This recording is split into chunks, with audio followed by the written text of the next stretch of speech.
আপনি যখন শেখ হাসিনার জন্য মন খারাপ করেন তখন আমি ভাবি গোলাম আজমের কথা, যাকে বিনা দোষে ফাঁসিতে ঝোলানো হয়েছিল।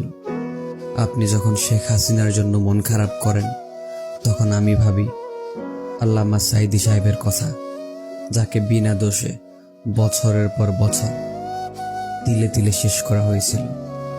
আপনি যখন শেখ হাসিনার জন্য মন খারাপ করেন তখন আমি ভাবি আবু সাঈদের কথা, যাকে গুলি করে হত্যা করা হয়েছিল।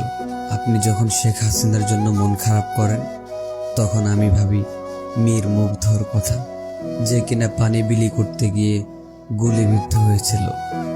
আপনি যখন শেখ হাসিনার জন্য মন খারাপ করেন তখন আমি ভাবি আয়না ঘরের কথা, যে আয়না ঘরের সামনে গেলে ভয়ে আপনি ঘুমোতে পারবেন না। আপনি যখন শেখ হাসিনার জন্য মন খারাপ করেন তখন আমি ভাবি গরিব দুঃখীদের কথা, যাদের 1 কেজি গরুর মাংস কিনে খাওয়ার সামর্থ্য নাই।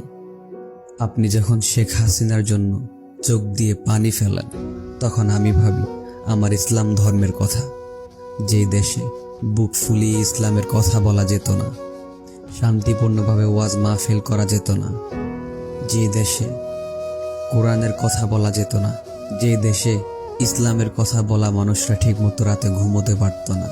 আপনার বিপরীতে আমি এগুলোই ভাবি।